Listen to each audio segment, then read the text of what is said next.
Why did the media call it a government shutdown when in fact more than 80% of the government is open? Well, it's obvious. They wanted to present a case to the American people that seemed more ominous, more apocalyptic, something that would be horrible for the country. And if they said it was a partial shutdown or a shutdown of a very small part of the government, it wouldn't have the same effect. Now, Rand Paul pointed this out, and a few other people, that it really wasn't a government shutdown, that 83% of the government was still open.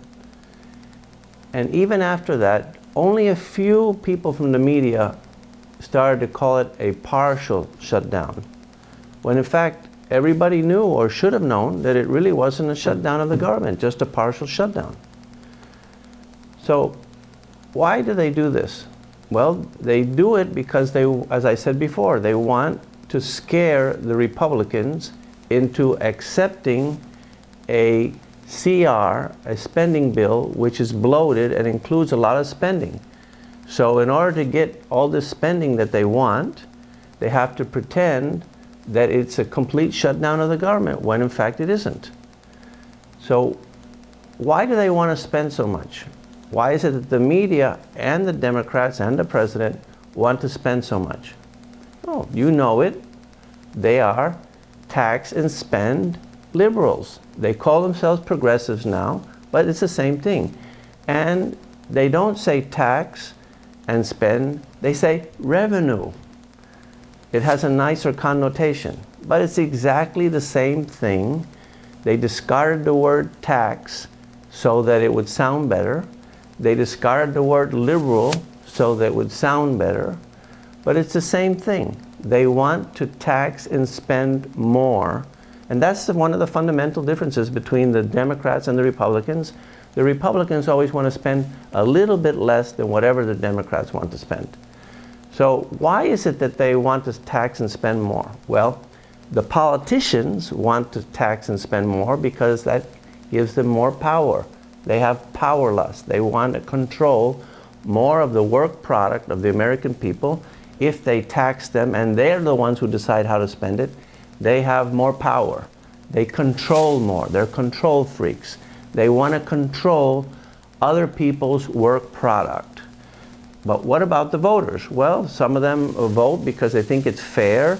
They believe in the Robin Hood theory. They think if you spread their wealth around, it's better and more fair, equitable.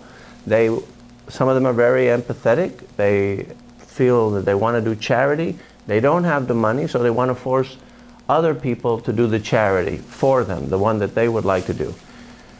Some of the financial experts, economists, etc., these people that should be more sophisticated about this also are in favor of more spending, because when there is more government spending, the GDP increases. And that figure of the GDP is bogus because it's supposed to represent an increase in prosperity, an increase in the economy, when in fact it does not, because it includes all the government spending, which may or may not increase the quality of life of the citizens. So, for example, if the government right now hired 5 million people to dig ditches and 5 million people to fill them, that would increase the GDP a lot. But the standard of living, real prosperity, would not increase. So if you have a built-in number there that doesn't reflect real prosperity, which, by the way, is when people can purchase goods and services that they need and want, not unnecessary government programs, wasteful spending, etc. That doesn't increase their prosperity. Real prosperity is what you do with your own money and how you increase your life's quality, better movies, television shows, health, food, housing, etc. So that's what real spending is, and that's another reason why these people do this, because they're confused about what is real prosperity. They think GDP equals real prosperity when in fact it's a bogus number.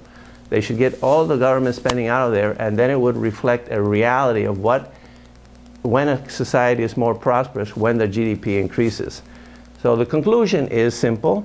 The media misrepresents the truth. They distort the truth. They call it a government shutdown in order to achieve what they consider to be a good goal, to get the government to spend more money. They are also liberals, so they like the government to spend more money. They think that's fair and better for the country, so that's why they lie or they distort the truth.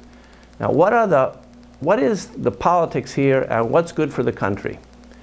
What's good for the country is for the government to spend less, not more, because if the people that produce the money are able to invest it, they will invest it more wisely than the government. The people that produce the money spend it, they will spend it more wisely than the government because they know what their priorities are, they know what they need, and the government bureaucrat doesn't know. So he will malinvest and malspend this extra money that they're taking in more taxes and more spending. That's the bottom line of what's good for the country. Now, why is it that the Republicans don't do what's in their power? Well, let's see what's in their power. They have the constitutional power to not fund Obamacare, not fund this additional spending, because under the Constitution, they control the power of the purse. If they don't fund something, it won't be funded. They can decide, the Republicans have the power right now to decide what is funded and what isn't. And let me go through this very simply, the politics of it. They can do what they did. They can send a bill that funds everything in the government except Obamacare. If the Senate won't accept, or Harry Reid tables it or whatever, they just have to stick to their guns. And who wants the spending more? The Democrats or the Republicans?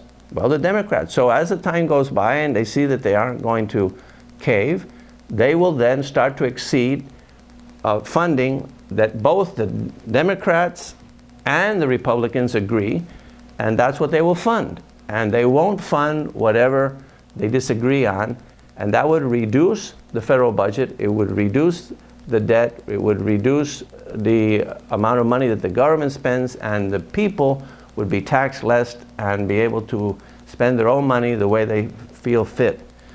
So why is it that the Republicans don't do this?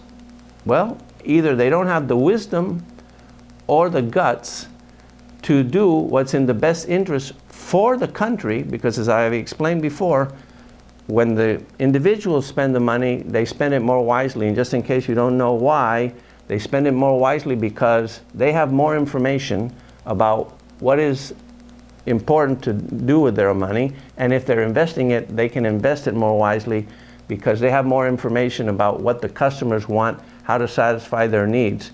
And also, they are more careful with the money because it's their money, and the bureaucrats are less careful because it's not their money, and they are less knowledgeable about how to spend it and how to invest it, so they malinvest it and malspend it. So the Republicans apparently either they don't know or they don't have the guts to stick to their guns. They could also have done what they tried, partial funding of the things that both parties agree on, and just leave out whatever they don't want to fund, and that would be left out, because as time goes by, it's left out. It's not in.